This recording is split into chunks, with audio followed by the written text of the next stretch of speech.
저는 양의숙이고요. 그리고 여기 제주 예술인마을이 생길 때 처음 입주자로 와가지고 예나르라는 문화공간으로 쓰다가 지금은 그 장소에서 제주 공예박물관을 작년에 오픈했습니다.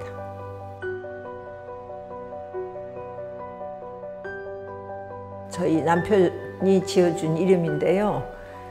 예나르라는 원래 뜻은 그 예술을 나르는 장소, 그런 뜻도 갖고 있고, 또 옛날이라는 거를 풀어서 쓴 그런 뜻도 있습니다. 이제 제주도에서는 들 하면 드르 이러거든요.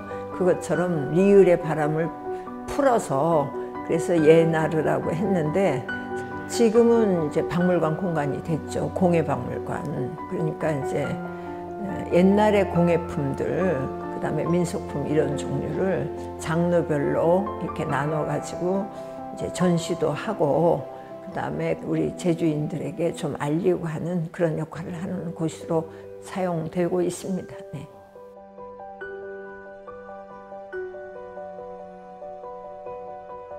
저는 이제 제주여고를 나왔는데요. 거기서 이제 추천을 받아가지고 사범대학을 들어갔어요.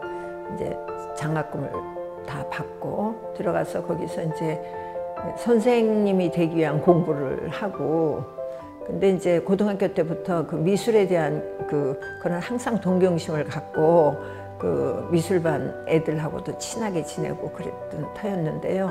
대학원을 들어가게 되니까 이제 미대를 들어가게 됐습니다. 거기서 이제 공예과를 들어가서 이제 목공예를 공부하게 됐는데, 그러면서 이제 이쪽에 깊이 빠지게 됐습니다.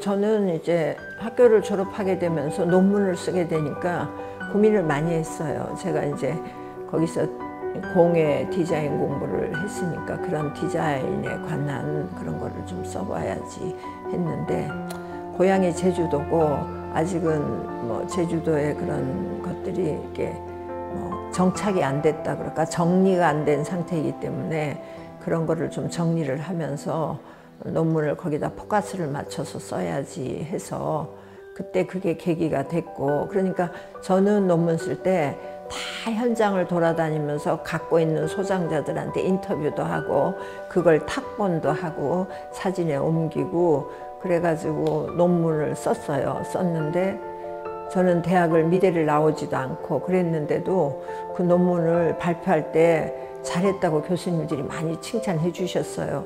뭐 남보다 해박한 지식을 갖고 있지는 않았지만 그때 그 당시에 제가 몸으로 체험한 거를 그대로 그 글에 담았기 때문에 그렇게 교수님들이 격려해 주시고 그 칭찬을 해 주시지 않았나 이런 생각이 들었습니다.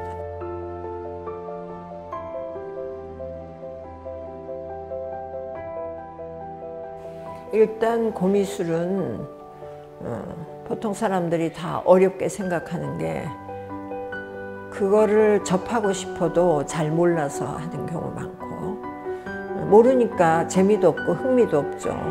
보통 그 박물관에 있던 사람들의 쓴 뭐 자서전이나 이런 거를 보면 박물관에 취직해서 다니기가 너무 힘들었는데 결국 뭐 한 5년 지나면 조금 앞이 보이고 한 7, 8년이 되면 이게 어떤 건가 하고 10년이 되면 알 것 같고 재미있고 이러니까 그런 그 내공이나 이런 게 있어야 되는데 그게 하루아침에 생기는 게 아니고, 그러니까 그런 일을 할 때 그 힘들고 어려운 일이라고 생각하면 못하는 거고, 나는 이게 우리 조상들이 썼던 유물들이니까 한번 이런 걸 좀 검토해보고 공부해보고 알아보고 싶다고 하는 그런 생각이 있을 때 이제 접하게 되고, 또 오래 접하게 되면 어떤 거하고도 바꿀 수 없는 그런 매력이 여기에 있는 거죠. 그러니까 심지어 요즘 뭐 작가들이 뭐 달랑아리 같은 게 굉장히 핫한 거잖아요.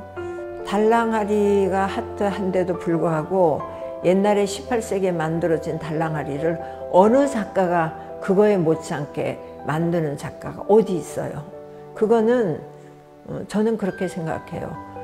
그런 거에 대한 그 디자인이나 모든 거에 대한 공부는 옛것에서 다 찾아야 된다고 생각해요.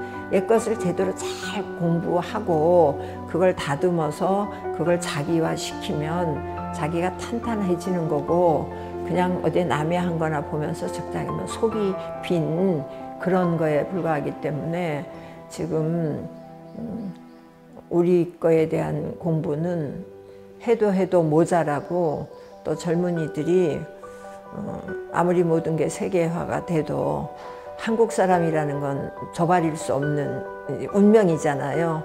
우리의 거를 좀 소중히 알고 하면요, 또 다른 아주 깊은 안목이 생긴다는 것을 항상 강조하고 싶습니다.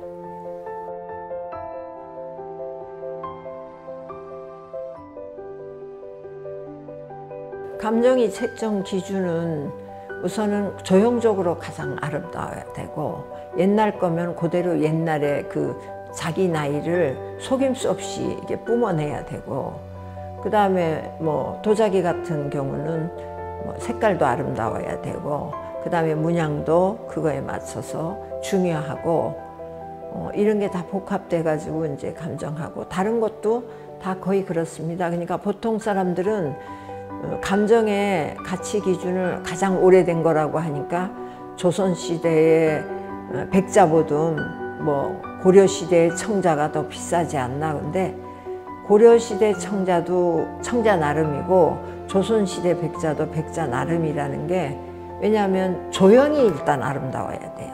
생김새가 예술적으로 아름답게 보여야지 그게 감정할 때 가치를 발휘하는 거거든요. 반드시 연륜이 깊다고 해서 그 가치가 있는 건 아니에요. 그리고 이제 보존 상태가 좋아야 되고, 우리가 봤을 때 발색이나 이런 게 아름다워야지 되고, 거기다가 출처라든지 어떤 데 사용했다든지, 여인들이나 남자분들이 썼던 요강이 비싸겠어요? 아무리 색깔이 아름답고 해도 안 비싸듯이 그 쓰임새의 용도가 어느 정도 격이 있게 쓰여졌느냐, 보존 상태가 얼마나 좋은가, 그리고 귀한가. 근데 귀한 것도 너무 귀하면은 시장에 가격이 형성이 안 됩니다. 찾는 사람이 10사람이면 있는 유물은 6, 7개. 그래야 이게 적당히 희소 가치가 상승하면서 가격이 형성되는 것처럼, 그렇게 책정된 가격이 가격입니다. 예, 이렇게 보시면 되겠네요.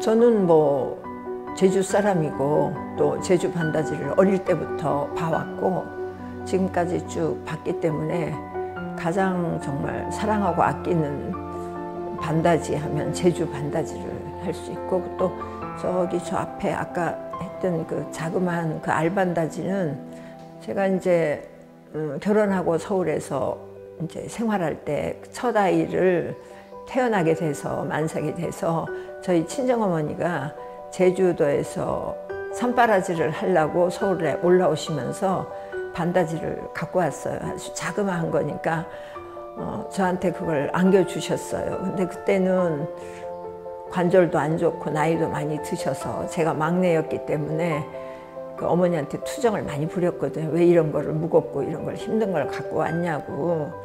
근데 큰아이를 낳고 이제 그걸 머리맡에 두고 큰아이 베네 쪼고리, 뭐 기저귀 이런 거를 그 속에 다 이렇게 놓고 사용하던 그런 반다지입니다. 그러니까 사용하기에도 좋고, 놓고 보니까 너무 반다지가 예쁘고 사랑스러워서 제가 갖고 있는 가보로 이렇게 생각하고 있는 그런 반다지 애정이 있습니다. 앞에는 제주도의 독특한 그 굴무기 나무라고 해서 나무로 만들었고, 위에는 왕복꽃나무, 제주도에서는 사옥이라 그러거든요.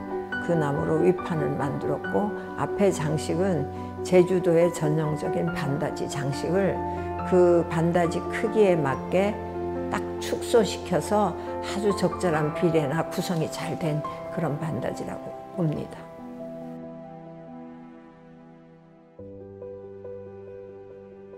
추사가 제주 유배 시절에 그 문구 도구를 열심히 사서 그 스승한테 보내고 해가지고 추사가 그 대가로 유제라고 써서 그 남경필 제자한테 준 그 글이 유재라는 게 있는데 녹봉을 다 하지 말고 후손한테 남겨주고 불을 다 일구지 말고 후손한테 다 남겨주고 내 대해서 내가 다 할 수 있는 걸 다 한다고 생각하지 말라고 하는 그런 뜻을 가진 글자인데 저는 그걸 참 좋아합니다.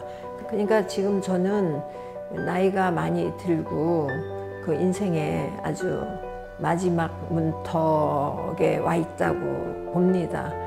저희 어머니도 돌아가시기 전에 사람이 나이가 들면 수긍하고 받아들일 줄 아는 게 그런 마음을 가져야 더 행복하다고 생각하고 저도 그런 생각을 하면 참 여한이 없고 그렇습니다. 그렇지만 제가 다 못 이룬 일은 저희 아이들이 그리고 또 밑에 후손들이 그런 뜻을 잘 이어받아 가지고 잘 돼서 제주 지역에 아주 뜻있게 기여할 수 있도록 이렇게 소망하고 있습니다.